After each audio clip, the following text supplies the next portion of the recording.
ایک بچے نے پوچھا کہ کیا عصر سے مغرب کے درمیان اسکول کا کچھ ہم پڑھیں تو اس سے یادداشت کم ہو جاتی ہے؟ کسی نے کہا ہے کہ نہ پڑھو۔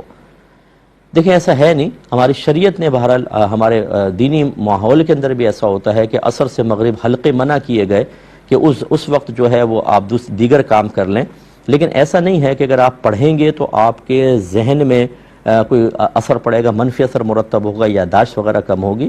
آپ پڑھ سکتے ہیں، اس میں منع نہیں ہے۔ بہتر ہے کہ دوسرے کام کر لیں، جیسے کہ بعض جگہ ایسا لکھا بھی ہے کہ عصر سے مغرب تعلیمی حلقے نہ لگائے جائیں، نبی کریم صلی اللہ علیہ وسلم بھی نہیں لگاتے تھے، یہ میں نے پڑھا ہے، تو اس لیے۔ لیکن یہ کہ اس پہ واقعی منفی اثر بھی مرتب ہوگا یہ کوئی ضروری نہیں ہے۔ اگر آپ کو جیسے امتحانوں کے قریب مسلسل پڑھنا ہوتا ہے تو بالکل آپ عصر سے مغرب پڑھ لیں، عام نارمل دنوں کے اندر اس وقت کو ایوائڈ کر لیں۔ یہ بہن نے فرمایا کہ سنا ہے کہ جو دنیا میں آگ میں جل کر مر جائے تو اسے آخرت میں جہنم کی آگ میں نہیں جلایا جائے گا، کیا ایسا صحیح ہے؟ دیکھیں ایسی تو کوئی روایت نہیں ہے، لیکن یہ ضرور ہے کہ جو آگ میں جل کر فوت ہوگا تو وہ شہید کی موت ہوگا، اور اللہ تعالیٰ نے اگر اس کا کسی اور وجہ سے خدا نہ کرے پہلے ایمان ضائع نہ ہو چکا ہو تو شہید کے تمام گناہ بخش دیے جاتے ہیں، اور یہ حکماً شہید ہوتا ہے، اور انشاءاللہ پھر یہ جہنم میں نہیں جائے گا بلکہ اللہ تعالیٰ اس کو جنت میں داخلہ عطا فرمائے گا۔ لیکن اس قسم کی کوئی روایت میرے ذہن میں نہیں ہے کہ اگر کوئی دنیا کی آگ میں جلے گا تو جہنم کی آگ میں نہیں جلایا جائے گا۔ غالباً یہ تفصیل تو ہو سکتی ہے، لیکن ایسی کوئی روایت میرے ذہن میں نہیں ہے۔ اور جو میں نے عرض کیا کہ ایمان اگر لے کر گیا، خدا نہ کرے بعض اوقات ایسا ہوتا ہے کہ ایک آدمی نام کا مسلمان ہوتا ہے لیکن دین سے بیزار ہوتا ہے، کلمات کفر کہہ دیتا ہے، اور بعض اوقات جیسے آج کل سوشل میڈیا پر سینکڑوں لوگ عالم اپنے آپ کو شو کر کے اور ہر چیز بیان کر رہے ہیں، اور بعض اوقات تو کفریات تک وہ اس کی ترغیبیں دے رہے ہوتے ہیں، اور ہماری عوام جو ہے وہ ہر ایک کو سن رہی ہوتی ہے، اور سننے کے بعد اتنے وساوس کا شکار ہو جاتی ہے کہ کچھ انتہا نہیں، اور تقریباً ہر ایک یہ دعویٰ کر رہا ہوتا ہے کہ آپ کسی کے پیچھے نہ چلیں، بس میرے پیچھے چلیں، کیونکہ میرے پیچھے چلیں گے تو نجات ملے گی، باقی سب جو ہیں وہ غلط ہیں۔ اب وہ سب غلط ہیں، یہ صحیح ہے، وہ اس کے پیچھے لگ گیا، دوسرا بھی یہ کہہ رہا ہے کہ باقی سب غلط ہیں، میں صحیح ہوں، ایک اس کے پیچھے آ گیا۔ خود سوچئے کہ اس طریقے سے دعویٰ کرنے والا کیسے صحیح ہو سکتا ہے کہ پوری امت غلط ہے اور وہ صحیح ہے؟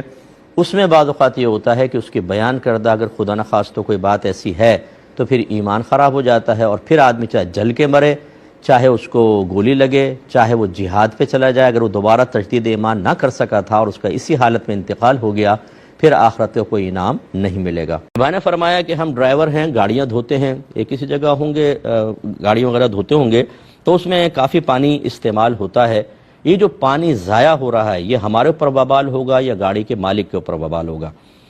دیکھیں جب آپ صفائی ستھرائی کے لیے کوئی چیز استعمال کرتے ہیں، ایک ہوتا ہے ضرورت کے تحت استعمال کرنا، ایک ہوتا ہے اسراف۔ اسراف کا مطلب ہوتا ہے بغیر ضرورت کے، نہ دین کا فائدہ نہ دنیا کا فائدہ، آپ چیز نعمت کو ضائع کرتے ہیں، اس پہ تو گرفت ہے۔ لیکن اگر آپ گاڑی دھوتے ہیں گاڑی کو صاف ستھرا رکھنا ہوتا ہے، ورنہ مٹی بھر جاتی ہے، اور نیچے سے بعض اوقات وہ آئلنگ وغیرہ کرتے ہیں ورنہ زنگ لگ جاتا ہے، یہ تو ہماری ضرورت میں آتا ہے، اور جب آپ ضرورت کے تحت اللہ کی نعمت کو استعمال کرتے ہیں تو اس کو نعمت کا ضائع کرنا نہیں کہتے۔ اللہ تعالیٰ نے خود فرمایا کہ هو الذی خلق لکم ما فی الارض جمیعا، اللہ تعالیٰ وہ ذات ہے جس نے زمین پر جو کچھ ہے تمہارے نفع کے لیے پیدا کیا ہے۔ ہم نہاتے بھی تو ہیں، ہم کپڑے بھی تو دھوتے ہیں، ہم گھر کا صحن بھی تو دھوتے ہیں، بتائیں سب پانی ضائع ہو رہا ہے کیا؟